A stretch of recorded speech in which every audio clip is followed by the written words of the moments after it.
Hey everybody, happy Wednesday. Today is November 22nd, 2017. It's the day before Thanksgiving.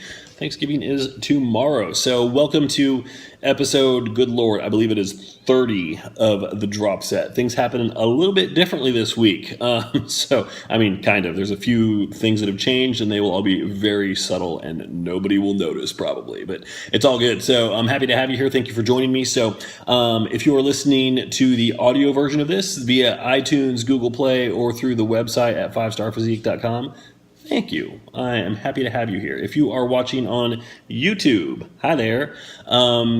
Good to have you as well. Thank you. If you are getting this any other way, you're not, because this week I am not doing a live stream on either Instagram or Facebook. There were some...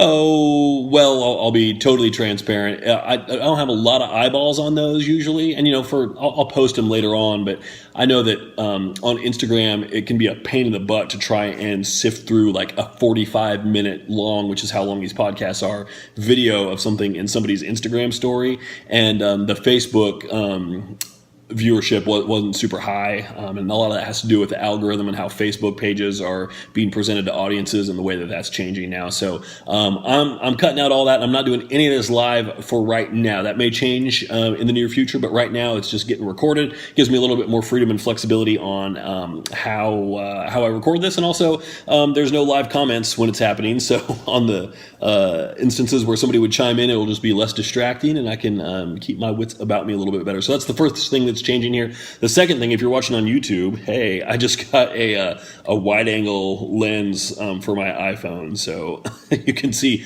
more of the wonderful basement decor around me, and it obscures my face a little bit too. So I'm taking that as a welcome addition also.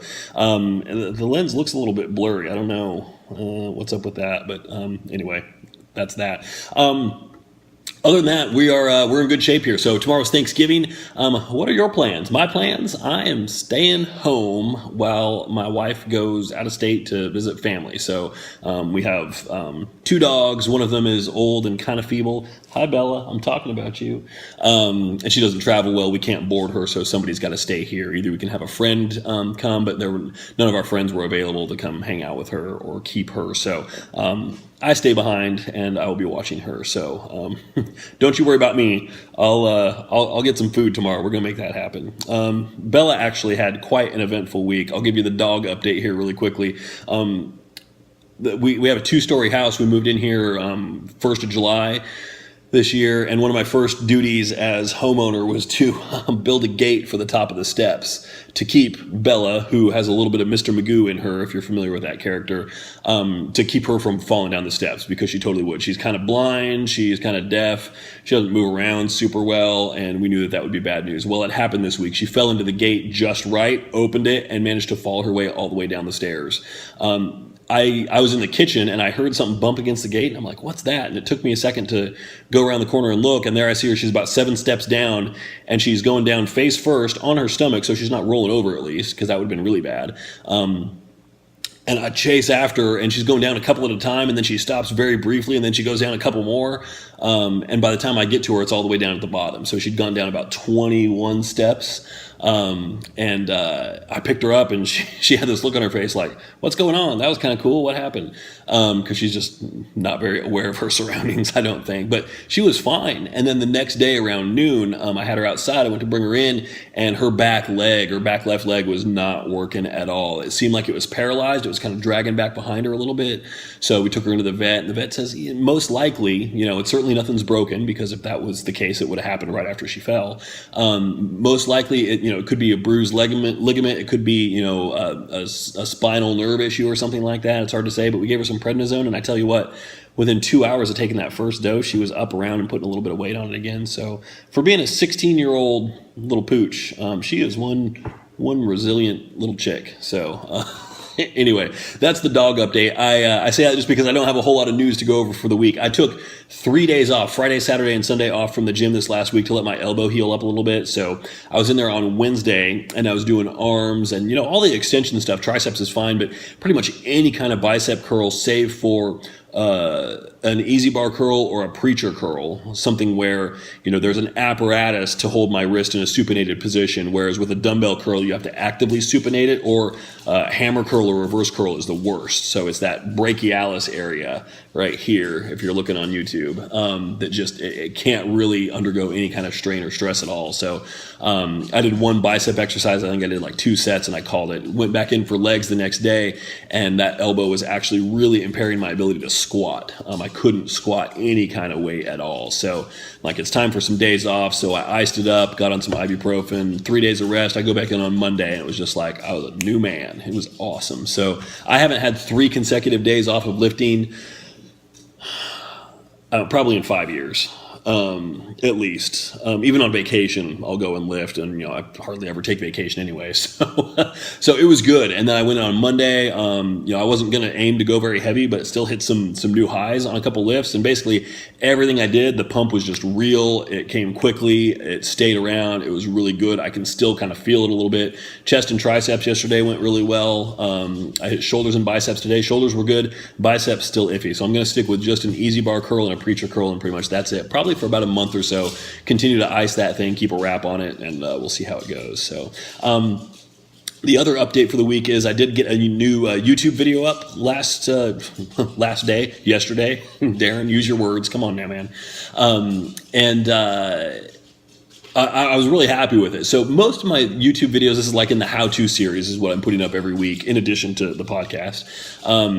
But the how-to videos, I typically want those things to be around like 8 to 10 minutes. This one clocked in at about 22 minutes, which is way longer than they will normally be in the future. But the topic was, this may be of interest to some people listening here, what to know about your first competition before you commit to it. So, and I've gotten some feedback from clients as well who are not competitors, but they watch that and they're like, wow, okay, yeah, that's, it's. And a lot of my clients who are non-competitors are just body transformation clients, and they're going through effectively contest prep. It's a lot of the same rigors of it. It's just you don't have to pick a show, you don't have to buy a damn suit, you don't have to work on your posing as much. We have talked about that before, the importance of posing for progress pics, whether you compete or not. They don't have a specific date on the calendar that they're working towards necessarily. In some cases, they certainly do, but the process is much the same. So. If you know anybody, if you have friends that are looking to compete and they just kind of want to know more about it, that video is a great place to start. So if you go to my YouTube channel, youtube.com/5starfitness, and check it out. You can subscribe to everything on the channel so you get notifications on updates, and that's posted at the front of the how-to series playlist right there on the main channel page as well. So check that out. Also, if you follow me on Instagram at 5starfit, that is currently the link that's in my bio. If you're listening to this at a later date, like next week, it's probably changed since then, but that'll at least get you to my channel. So, all right, that's enough self-promotion. So I don't have a rant or a myth this week. I'm being kind of lazy. It is a holiday week after all, and while I'm not going anywhere, I do intend to take a little bit of time off. I'll probably take half a day tomorrow on Thursday on Thanksgiving Day to walk away from the computer. We'll see how it goes. I do have some stuff to do, but I didn't outline anything, so I'm kind of flying by the seat of my pants here today. Watch out. So we do have 2 topics that I want to discuss, though. They are both a little bit more abstract, but I think it's worth discussing. The first one I want to talk about is NPC Nationals, which just happened this last week in Miami, last weekend. I believe it was Friday, Saturday. So I want to go over that. And then I also just want to talk very generally about coaching philosophies. So my philosophies and, how that might compare to other coaches, and then just a little bit more on the soft skills side of things, the working with people side of things, so that, I've just got a lot that I want to say about it because it's something I feel very strongly about. I am a very opinionated guy, if nothing else. So I just figure it's worth talking about. Whether you're looking for a coach or not, I think it's important to just get a sense of the different kinds of philosophies that are out there. And then even if you're guiding yourself through this process, you can be aware of, these are some dieting tactics I could try. This is something that I should consider with my training. This is an overall way to approach mindset and mentality. So we'll talk about that a little bit. So I want to go over NPC Nationals here just because, it's a big deal. It is about the biggest show. I don't know if it's bigger than USA's, but it's there's certainly numbers 1 and 2 as far as bodybuilding shows go, pretty much anywhere. So yeah, it was November 17th and 18th, which makes it what, Friday, Saturday? Yeah, Friday, Saturday. So what happened? So what goes down here? So pretty much. There's a few things struck me here. So I'm for all you YouTube people watching around, like, what's he looking at? I pulled up the results in the gallery sheet here at RX Muscle just because they have pretty good coverage. It's a little hit or miss on some things, but it's pretty comprehensive for the big shows like Nationals. So the things that kind of strike me here, and I got to tell you, like, as far as following bodybuilding results, I don't really care all that much. Like, a lot of people I know, they get really jazzed for the Olympia. I don't know how long it's been since I've never watched an Olympia live stream, because the last time I cared was before that technology existed. But sometimes I don't even check out the results just because it doesn't impact me at all. It's not something that I particularly care about. Those people are, they're pretty much on a different planet from my typical clients. So I can't even really learn a lot by watching who wins what, just because it's at such a high level. It's kind of irrelevant. Now, that you could also say, well, it kind of sets the standard for what happens at lower levels. It really doesn't. It doesn't. Like, even if you look at national level results versus local shows, what the judges are looking for at those two levels is very different. And when you compare that to pro level and then the top pro level as well, it's more different still, especially across certain divisions. So just looking at things a little bit more broadly here, what I notice and I'm struck by is, the categories that we have in here. We have men's bodybuilding, we have men's physique, we have men's classic physique. Okay, so it's 3 categories for guys. A lot of competitors in there. Classic physique, I think, interestingly, doesn't have nearly as many competitors even as bodybuilding, which, I don't know. I mean, I figured that when classic physique was introduced, it was going to be an immediate hit and it was going to start to cannibalize into some of the men's physique competitors. Doesn't necessarily seem like that's been the case. But anyway, I expected also that another thing that could happen is it could take a lot of people who are in bodybuilding and be like, all right, cool. Well, I'm not big enough to be competitive at the national level there, so let me go into something that has a weight limit as well. But I don't know. It seems like both of those other classes are still thriving. On the women's side of things, there's women's physique. There was actually women's bodybuilding. So this kind of goes against what the NPC and the IFBB said before, in that they were handing out pro cards for women bodybuilders, which, I mean, okay, interesting.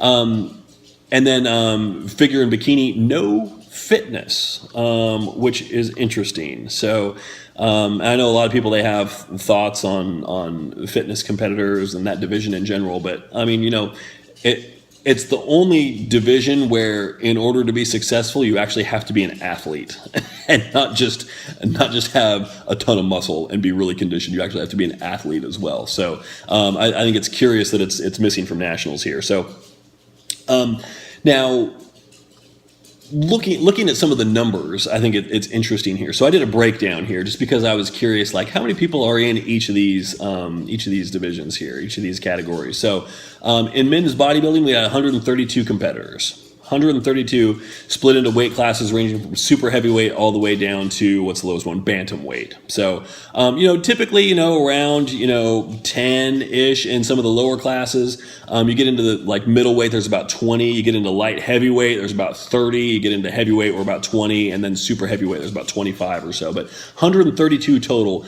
compared to men's physique had 173. Classic physique had 109. So for the men in total, that adds up to 414 dudes competing, which is kind of crazy. It's a lot of guys. And the funny thing is, there are more women than there are men. So in women's physique, one thing that I found that's very interesting, because it seems like, this is it feels like to me that this is the division that's growing the most, because I think some of the women who compete who have a really good social media presence, I mean, a lot of them are women's physique. But it was, next to bodybuilding, which was clearly kind of an afterthought at this show, it's the smallest competitive division by far. 45 women competing in women's physique. That's it. Split amongst, what is it, 4 classes? Yeah, so we had 11 in Class D, we had 13 in C, 11 in B, and 10 in Class A. So 45 total, and that's it, which I thought was kind of interesting. Women's bodybuilding, we had 17. So clearly, if you just wanted to get a pro card, women's bodybuilding is where you go, because the competition is not nearly as steep there, just as far as the sheer volume of people in there. Like light heavyweight had two. Two. And hey, what do you know? Both of them, I think, both of them, no, only the class winners. Only the class winners. I mean, for most of these, it was like the top two got pro cards. For bodybuilding, it's just the top one. So, there were 10 heavyweights, 2 light heavyweights, 4 middleweights, and 1 lightweight. So, you know what? Competition being what it is, I don't know that a whole lot of people want to win their pro card being the only person in their class, but still, a win is a win. You were the best on stage regardless of who else was up there with you or wasn't up there with you. So, so 17 women bodybuilders compared to 45 in women's physique. Figure back up there, 120 in figure. Bikini, however, 278. Just think about that for a minute. 278 bikini competitors spread amongst 8 height classes. 8 height classes. I mean, good Lord. So now we have 16 new bikini pros in our midst. And in case you weren't aware, there's no shortage of IFBB bikini pros out there. There are a lot of them. Now there's 16 more after this last weekend. So, and again, none of this is to belittle any of the work that these people put into it. Especially, those divisions are so competitive. If you win there, I mean, you are deserving of a pro card. I am just saying that I think the NPC and the IFBB have a bit of a problem here, because clearly, I don't know how long finals lasted here, but it probably went on into the wee hours of the morning, just because there are too many damn people at these shows. 874 total competitors. 278 just in bikini. That is ridiculous. At some point, in order to put on a productive show, you've got to put on a cap. You've got to put on some kind of a more stringent qualification system or something like that. I don't know what the solution is, but NPC, you've got a problem here. You've got a problem, because looking at the bikini lineup here, so class A through H, these are the number of women that were competing in each of those categories. Starting at the top, 32, 39, 26, 34, 42, 25, 37, and topping it out in Class H, the tallest height class, you had 43 women competing in one class. The situation there, and I've seen this at the national level in much smaller classes than that. And again, no disrespect to the judges, because they have an impossible job. With classes this big, it's impossible to sort everyone out. What happens is that you could be exceptional, but when you've got 42 other women on stage with you, it is very easy to not stand out. I've seen women where, the top 10, you could have thrown them all into a hat, and they could have, number 10 could have won, number 1 could have taken 10th, and nobody would have batted an eyelash. It's just impossible to sort out a class like that's that big in a reasonable amount of time. So there's got to be some kind of a limit put on this stuff. So NPC, IFBB, I'm putting out the call to you guys. Something's got to change here. And the other thing is, with men's bodybuilding, with classic physique, and with women's physique, everybody having a posing routine, that is a problem. This is a bigger issue, I think, at the smaller shows, because at the national level, certain things are expected. I understand that. But at the local shows, and also you have, higher level of physiques at the national level, clearly. At the local level, you go to your state show or whatever, you've got, 12 men in a bodybuilding class. Do we need to see a 90-second posing routine from all of them? I mean, seriously, I would say most of them exhaust their vocabulary of cool poses after about 20 seconds. I would put myself in that category as well. Unless you're a dancer or you've got something really, really cool to show, nobody needs to see 90 seconds of you posing up on stage. It doesn't happen at that level. So I think those routines have got to get trimmed down. You've got to find a way to make finals shorter. Usually pre-judging you can get through that pretty quick. But when you've got a show this big at nationals with 40 or more in certain classes, it's a problem. It's a really big problem. The other thing is, and again, I keep having to qualify my statements this way. No disrespect to any of the competitors up here, but there is a constant thing. This happens at most levels, but I think clearly most often at the national level as well. In men's bodybuilding, where the overall winner is always your super heavyweight, whoever won that class. And it sends the wrong message for a lot of reasons. In this case, the guy who won the super heavy, I mean, sure, he had some size. He was by a long shot not the best competitor in that lineup of people who won their classes. I probably would have had him, in the overall pose down, probably about 4th or 5th. But he was the super heavy, so he won. I just don't like it. There is a pattern like, oh well, he's the biggest guy, so he wins, and that's how you get, that's how you get guys who compete at the top level who are pushing, 280 pounds on stage or more, have guts that are out of control and die in their 50s. So there's a serious problem with this. Something's got to happen, but that's just a judging call. I mean, forget about setting the standards or whatever. I mean, look at the guidelines that have been set as far as what people are being judged on, and then apply them. If you apply those, there's no way the super heavyweight wins. I mean, size is one of the criteria. Yes, so is conditioning, symmetry, presentation, all that other stuff too. So,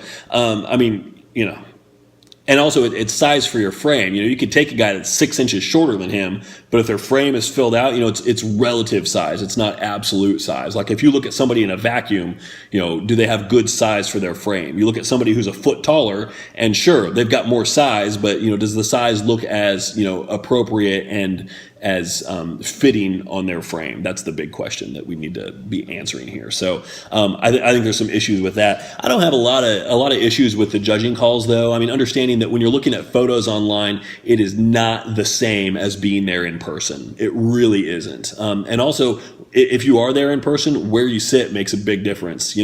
I've been to shows where you're sitting back ways and you're like, holy crap, that guy looks ridiculous. And then you get up a little bit closer and you're like, no, maybe not so much. And the way that they move, photos can get you started, but it doesn't tell the whole picture, which is why I'm always really hesitant to play the comparison game based just on photos. But for curiosity, I like to do it here every now and then, just kind of see if there's anything clear that jumps out.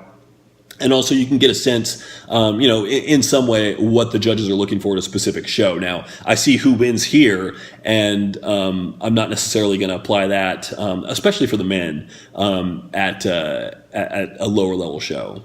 For the women, I think sometimes, it does kind of set the standards a little bit more for what the ideal is that you can kind of chase, especially, as the expected level of development goes up, I think there starts to be less correlation between judging at the national level versus the local level. So in bodybuilding, women's physique, I would say, even classic physique and men's physique, you kind of start to see a little bit more correlation. But women's physique in particular, I don't know. These classes were absolutely stacked. You're not going to find that level of competition or anything even close to it at a local show, especially since it's pretty much stacked top to bottom. There's only 45 women here, so these all came from smaller shows. They were the standouts in those shows, and then you put them all together here. I mean, that's how these shows are built, clearly. But I think it's more evident in women's physique, just because if you go to a smaller show, you're going to see one or two standout competitors, and then a whole bunch of people that are much lower down on the proverbial food chain, where they just haven't been doing it as long. They don't have the same level of development. They haven't achieved the same level of conditioning. So what we do see here, and I've seen this backed up at some local shows, specifically in women's physique, is that they're really looking for size and symmetry, and conditioning kind of takes a back seat. Like, you've got to be lean, you've got to have some detail, but they don't necessarily want to see that absolutely shredded to the bone level of conditioning like was common in like 80s and 90s women's bodybuilding, where you just get that absolutely peeled look. Not here. Here, like, fullness, shape, and symmetry wins the day. Clearly, you've got to be conditioned, but I would hesitate to say that any of the women in that class, in that division, look soft, but certainly none of them were like, holy crap, peeled kind of level of conditioning. So I think that's good, because Well, let's address the elephant in the room here. I mean, the drug use at a show like this is very high. So, and that's for men and women, not universally, but in most of the divisions, yes, it's going to be pretty high. So whatever your opinions are on that, the clear thing is that anabolics, the things that you would take long term, pose less of a threat than the things that you would use to achieve that level of conditioning, such as diuretics and things of that nature. So the fact that they are not pushing for that look, I think, is a good sign. So because the only way you're going to get that is through diuretics and plenty of other ancillaries as well, which that's recipe for well, worst case scenario, recipe for a heart attack. And if you do it incorrectly, it's not out of the realm of possibility. So that's one of the reasons why there are certain things that I never advocate clients using, and that is on that list, just because I don't want to be responsible for that. So anyway, overall, very high level of competition. I don't see anybody that's really like, what? How did they win or anything like that? I mean, it's pretty clear. There are a few people that kind of stand out, but I would encourage you to go through the picks, just kind of look at things, draw your own conclusions. Don't necessarily just listen to me because I'm just a guy here with a microphone with a platform that I've given myself. So that does not necessarily mean that my opinion is valid for anything. So check it out. And the only thing I would say is that men's winner, Chris, I mean, I know you're not listening, but no disrespect, man. You got a great physique, but I don't think you should have won that overall. There were a handful of other guys that I would have given the nod to over you. So one other note here, and this is just a numbers note because I enjoy this stuff as a curiosity. So I actually took these names and plugged them into a spreadsheet to do the counting for me. So once again, 874 total competitors. One of the things that I mentioned on a previous episode, which was the finances of bodybuilding, like how much the costs are. I mentioned that the registration fee for this show is $350, which means in registration revenue alone, the promoter racked in $306,000. And then when you throw onto that, the NPC, just from the people who compete in these shows, which is the cream of the crop as far as amateurs are concerned, they rolled in $110,000 just from NPC cards from these people here. When you consider that this is like the top, 2%, the NPC is doing okay as far as money is concerned. So, and promoters are as well. Now, clearly there are costs to cover here at a show like this, but they are more than doing that. And if they weren't, we wouldn't be having this show every year. So I just think it's kind of interesting to think about the finances of it all and how it works. So there you go. So check it out. Where I'm looking at this here is gallery.rxmuscle.com. You'll need to sign in and create a free account. It'll let you view a couple pictures, and then it'll say, hey, sign in, because we don't want you stealing our bandwidth if you're anonymous. So you can create a free account there. This site used to be something. Like the forums used to be interesting, and now it's just really, really annoying assholes for the most part. So stay away from the forums, but the galleries where they have the contest coverage is pretty good. So sign up for a free account there. You can browse through the photos. So I wanted to also talk about this week coaching philosophies. Talk a little bit about mine and some of the other philosophies that I know are out there, just because I think, if you're looking for a coach, it's always good to know what their philosophy is. So, a lot of I've talked about this before on the podcast and on the Q&A that I did, or that I have done. I didn't do one this week, actually. That was the day that we had to take Bella to the vet, so I had to do kind of a last minute cancel on the Q&A. But that I hired a coach. It's Dave Kalick. Pretty cool guy. I like him.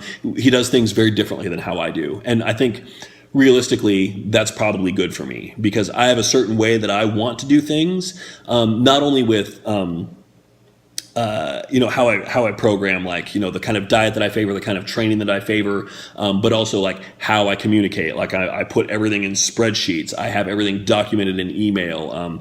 That's just how I work. I prefer to do everything pretty much offline with my clients rather than phone calls, just because it's a pain in the butt to schedule. It's difficult to catch people. I used to do that all the time, and I've had as any coach has, plenty of clients who have dropped off. They quit, they hit their goals, they go off and do their own thing. I've had a lot of clients who have come back as well. And recently, a few clients have come back, and then we're gonna, work towards another show or start working towards a new goal. And I was telling them like, hey, one thing that's changed is, we used to do phone calls. I don't do that anymore. I just do everything via email right now. It's easier. And they're like, all right, cool, because it was kind of a pain to make sure I was available for your call each week. So, I that's how I prefer to do things, and just very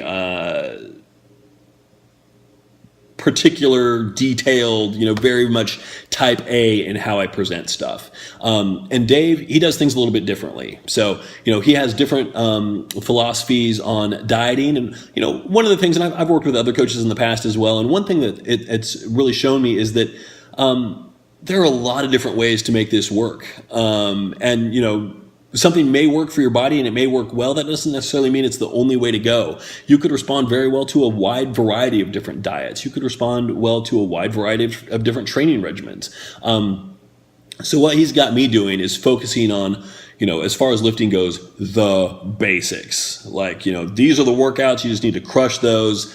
If they get boring, suck it up and get better at it and push more weight. So it's kind of clear cut that way. So there's not a lot of fluff. There's not a lot of figuring out. It's just kind of like, all right, do it. And the diet is, is definitely super high protein, which, I favor high protein. This is super high protein. Like, I think the highest I've ever gone before on my own macros was about 300 grams, 320, something like that. He's got me closer to like 380, which is, pardon my French, a shit ton. And I've got protein fatigue for sure. Am I really still eating this? But I mean, at the same time, it's working. So I'm eating a ton, and I'm not really, the scale's not going up, and detail's improving a little bit. So it's definitely forcing a little bit of a recomp there. The thing that's a little trickier for me is, because I'm very type A, so like my meal plan's always in a spreadsheet, etc. And he not Dave, he sends it to me via text message. So then what I do is I go and I'm like, all right, let me plug this into a spreadsheet, just because that's how my brain processes stuff.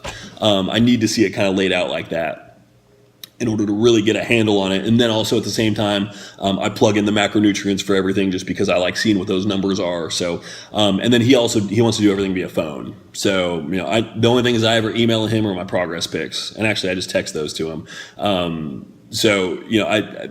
It's interesting because, we also have a time difference. I'm in Eastern time. He's in California. So he'll call at times when I can't really answer, just because our schedules are off a little bit. But we always catch up. It's helpful because I have a schedule that allows for a lot of flexibility. So if I didn't, that would be a little bit trickier. So the way that I handle it is, like I said, very type A. So everything that I do is in a spreadsheet. Everything that I do in an email, I'm an over explainer. When I do check-ins with clients, I take this microphone right here that I'm talking into. I record voice notes and I send that as an attachment as well. So I'm not just sitting here typing email all day. Okay, you did this right. This was wrong, blah, blah, blah. I can actually talk, let somebody hear a recording of my voice so they get a little bit more nuance. It's easier for me to provide more detail that way. And then when you're providing constructive feedback, it comes across in writing one way. When you can actually hear the person's voice, you can tell like, oh, okay, they're not mad at me. They're just trying to make me get better, which is really, all I'm doing here. And my big thing with clients is positive feedback and reinforcement, which doesn't mean I'm going to blow smoke up your ass all the time, but it does mean that if there's a way to spin a positive out of any situation, I'm going to find a way to do it. Absolutely. So, because what I find typically is that my clients don't need me to be hard on them. They're hard enough on themselves. They need a big fan is what they need. They need somebody who is on their side at all times. So, and that tells them that they can do it, whether they believe it or not. Because if you convince somebody that they can do it, then they will eventually believe you, and then they will actually do it. So another thing that's important is that I don't treat all my clients the same way, because they don't all have the same goals. And if you'll notice, like on any of my graphics that I put anywhere now, it says 5-star physique, contest prep, body transformation. So those are two very different types of clients. And within contest prep, of course, within that category, you've got, bodybuilding, figure, physique, bikini, etc. Those need to be treated a little bit differently as well. Not so much in your approach, just every person's going to be a little bit different. The aesthetic and the target that you're shooting for, how far you take the conditioning is going to be very different as well. So, but those two categories of people do need to be treated differently. Not universally, but often it's beneficial to treat them a little bit differently. Just because if somebody is doing show prep, there's a certain level of expectation for how how into it they get. If somebody's doing competition prep, there's a level of expectation, like you're coming into this and you're not totally green. You've got some level of experience, or the expectation is clear that, maybe you don't have a whole lot of experience, but we're going to develop some experience real fast. We've got an ambitious goal and we're going to hit it. If somebody comes to me just for general fitness, they're more in the body transformation category. They may come to me with no experience. Like, I've never been in the gym. I've never followed any kind of structured anything. All right. The expectations, I'm not going to lie, are a little bit different. I'm not going to expect you to follow a contest prep routine. I am going to expect you to follow a diet. I am going to expect you to ask questions. I am going to expect you to learn. There's going to be a more steep learning curve for you, but that just means that we're going to be in more regular contact right off the bat. So as you're trying to get your feet under you rather than pulled out from under you. So, for somebody like that, I may send the plan, they may fire back with, a page of what may seem like really basic questions. And that's fine because they're starting from a different place. And, as a coach, if you don't want to work with those people, you need to make it very clear who you do want to work with. So it's my job to be patient, explain, over-explain. And that's what a coach is. A coach is a teacher. So if you're not willing to do that, you can't call yourself a coach. You'd have to call yourself a plan writer instead. Or a programmer. Now, for somebody who's doing contest prep, I've certainly sent some plans off. I had one guy who started last week. I just did his first check-in before I started recording this. So, hey, Zach, if you're out there listening. And you know what? We're working towards a show. It'll be his first show. He hasn't done this before, but he's got experience in the gym. He's got experience tracking macros. He sent me his details today with his updated photos. He sent me his macros for every day, breakdown on what he did for cardio and lifting every day, how everything went, how everything felt, etc. And it was just perfect, flawless, completely. All his macros were on point. It was great. So, did I get any questions from him when I sent that plan over? No, he just got it, absorbed it, processed it, altered what he was already doing to fit the targets that I'd set for him, and then just attacked it. So, that's great. If you're doing contest prep, that's what I want, because even if you aren't able to do that within the first week, I'd want you to start asking questions so that you can feel comfortable doing that by the second week, and not deal with, I still haven't made it out grocery shopping, or this is my second time through this workout and I still don't know what this exercise is. I'm like, no, you're doing contest prep. We need to get that stuff figured out ASAP. Expectations are higher, not just for where we're taking your physique. And certainly I've worked with some body transformation clients that easily could have stepped on stage. They just didn't want to. It wasn't in their goal set. It wasn't something that motivated them. It wasn't something that they wanted to do. So, but if you're doing prep, the expectation is, in most cases, you're going to know more right off the bat, but I'm going to expect you to learn more and learn faster as we go along if you've got more catching up to do. So from a dietary perspective, my philosophy is, macronutrients work in most cases. Rather than following a set meal plan, whether or not it's best for you, it really kind of depends. And it's more about what fits your brain. You've heard that some people are more like visual learners, some people are more oral learners, some people learn by writing it down. With a meal plan, some people excel, or with nutrition, some people excel by following a meal plan. Some people do great with macros. Some people, if you have them do macros, they're going to struggle. They're going to be unable to hit the numbers, just like the math of it doesn't make sense. A lot of people think they're in that category, and then if you actually put their nose down to it and force them to give it a shot, they find that they actually can do it. I've worked with a lot of clients like that I had to really, really push, because they're like, I don't want to eat the same stuff every day. I'm like, well, that's what a damn meal plan is. You're going to eat the same stuff every day until we change it. They're like, well, I don't want to. I'm like, well, then, macros are for you then. Well, I don't want to track macros. Okay, well, do you want to whine about it, or do you want to get something done? And do you want to learn something? So let's learn how to track macros. You can get your freedom, you can get your flexibility. And almost universally, the feedback that I've gotten from clients are like, I'm so glad that you pushed me in that direction, because then they can feel more like a normal person. They're following a plan, they're hitting their numbers, but they're not necessarily limited on their foods. Now, when I do macros, also, it is not a free-for-all. There are certain guidelines that I put in place with regards to meal composition, with regards to not so much meal timing, but like number of meals, carb timing, sugar allotment, and stuff like that. So it's not like all of your carbs all day long are going to be Oreos and Chips Ahoy or anything like that. But there's room for freedom and flexibility to incorporate those kind of things in most situations. There does get to be a point a lot of times, especially like towards the end of contest prep, especially if you're targeting a division that rewards an extreme level of conditioning, like bodybuilding, men's bodybuilding specifically, where that sugary stuff and other things, we might want to not necessarily transition to a meal plan, but put a few more restrictions in place. Like, okay, oftentimes I'll say, well, let's cut out dairy around this time here, just because it's not doing us any good. I'd like to get things a little bit cleaner than that. When you have a level of expectation for your body that is that high, it's going to take some work, and it's going to take some sacrifice, and it's going to take leaving some things off the table as well. So I think both approaches are fine for diet. And then the other question is, well, what about, what should the macros be? Should it be, high carb, low fat? Do you like high protein, high fat, keto, whatever it is? And I would just say all of those things work. Some may work better or worse for your body type. You may feel better or worse on some of those. And like I said, like I've always done well with moderate protein, moderate carbs, low fat. My coach currently has me on super high protein, super high fat, fairly controlled carbs, and it's working well. So better than anything else in the past? Too early to say just yet as far as I'm concerned, but it does work still. So, some people do really well on a ketosis plan. Some people would, and I'd put myself in this category, would rather kill themselves than even try it. So it kind of depends. Like if you put a plan in place, unless you've got somebody that's just hardcore, they're a robot, you can literally like just sit there and program them. They're going to do whatever you want. Those people are few and far between.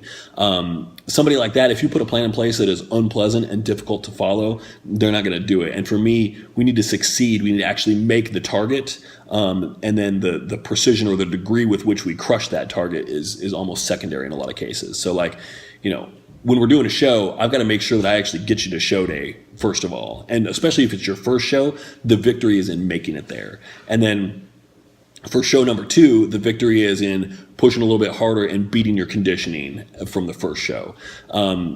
If we put a plan in place and you drop out and you don't make it to the show, then that's a failure in my mind. As a coach, that means I've failed. That means I did not put a plan in place that set you up to succeed. And a lot of the times it's just trying to mitigate the overwhelming nature of what prep feels like. Like, all right, we don't need a cheat meal here, but if a cheat meal here is the difference between you going on for another week or two and you just bowing out of prep and disappearing from my life completely, let's keep it going here. Because especially for a first show, like I said, the victory is in getting there. So when it comes to training, again, anything works. My big philosophy is, and this is another area where I diverge from Dave a little bit.